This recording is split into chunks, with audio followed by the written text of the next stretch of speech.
A thermodynamic process is a method by which a system is changed from one state to another state. We will discuss several processes now that occur fairly often in our problems that we will be tackling. Let's start off with the isobaric process. Now, iso in Greek means equal, and baric refers to the term pressure. Hence, an isobaric process is a constant pressure process. The system, or gas, is in mechanical equilibrium because there is no net force acting on the system. The forces that are inward and outward are balanced by each other. The pressure doesn't change because you don't change the mass of the piston. See this mass M. And the atmospheric pressure remains constant. The pressure of the gas is really determined by the pressure of the atmosphere plus the weight of the piston divided by the cross-sectional area. And since these are remaining constant, then the pressure remains constant. In the PV diagram to the right shown, we can see that you have a horizontal line shown here. That's because the pressure, which is plotted on the y-axis, is remaining constant. The work done in this particular process is calculated by using the equation W equals negative P times the change in volume. So this P refers to the pressure measured in pascals, and the delta V refers to the change in volume measured in meters cubed. In this process, the three quantities, the change in internal energy, the heat, and the work, all change, and none of them are zero in the first law of thermodynamics. Now let's discuss the isochoric process. Iso again means equal, and choric refers to volume. So in this process, this is known as a constant volume process. The volume of the gas is held constant. If you could imagine the previous problem, it would be like we were to put a little pin in here so that we can fix the volume and not change it. In this process, no work is being done because the piston does not move. If we examine the PV diagram on the right, you will see that there is no area under the curve of this vertical line. The figure here shows an isochoric heating process, which is occurring because the gas cylinder is placed above a flame that is allowing heat to be transferred into the gas, causing an increase in the pressure and in the temperature. From the first law of thermodynamics, delta U equals Q plus W, where the work is zero, and you can see that as the heat flows into the gas, this causes an increase in the internal energy, which is noted by the increase in temperature.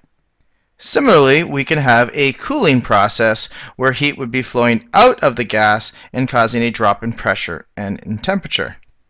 Now moving on to the isothermal process, which is a process where the temperature doesn't change. Here, the system is what is called in thermal equilibrium. The heat that flows in and out of the gas must occur slowly enough, so as this piston is pushed downwards, such that the temperature of the gas remains the same.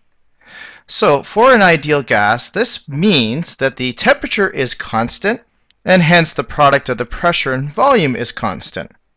The amount of moles and gas constant and temperature are all constant. So in the PV diagram, we'll find that the pressure is inversely proportional to the volume, and so this curve is called a hyperbola. In fact, in a PV diagram, these curves that you can see at various temperatures that are constant, these are all called isotherms. So that is the name of the curve in a PV diagram of constant temperature process. Using the first law of thermodynamics, we will find that delta U is zero. And the reason why the change in internal energy is zero is because the temperature is remaining constant. If you recall from our earlier discussion of the monatomic gas, the change in internal energy depends on the moles and the gas constant and the change in temperature. If the change in temperature is zero, then there is no change in internal energy, and the similar argument would be true for a diatomic gas. So we'll see that Q will be equal to negative W. So any heat that is entering the system must leave it as work being done by the system. To calculate the work done during this process, we would have to use a little bit of calculus. The work done in an ideal gas during a constant temperature process is the area under this PV diagram. So we end up using calculus getting this final result shown here. This formula is not on the AP formula sheet because it is calculus based, but you may be using it from time to time in some of our assignments. That ln in here stands for the natural logarithm.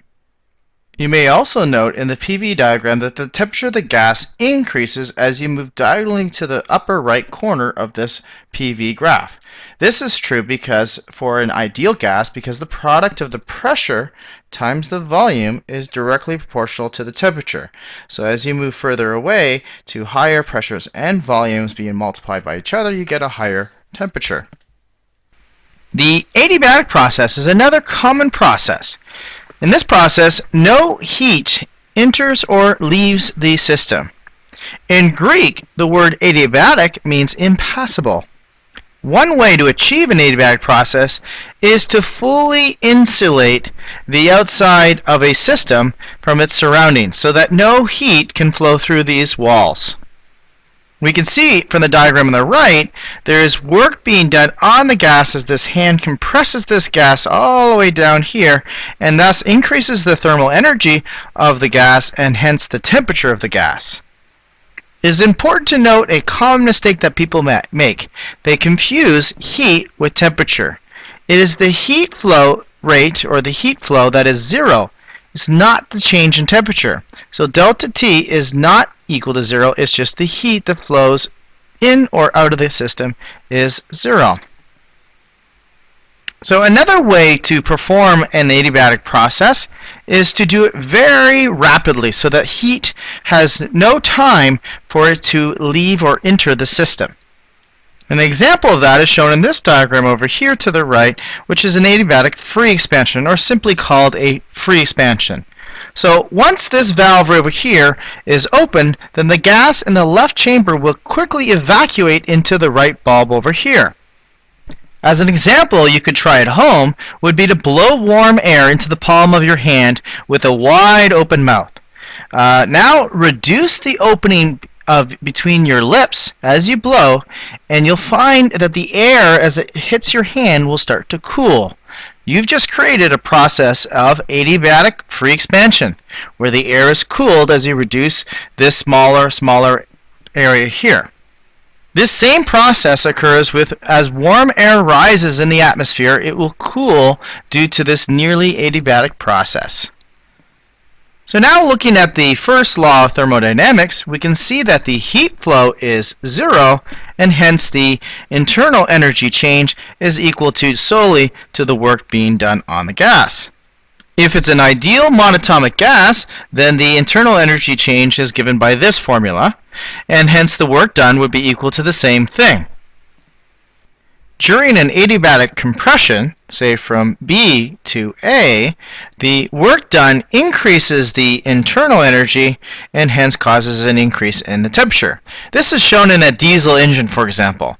The fuel-air mixture that is rapidly compressed during the adiabatic process causes the temperature to rise to a great amount such that the mixture ignites spontaneously.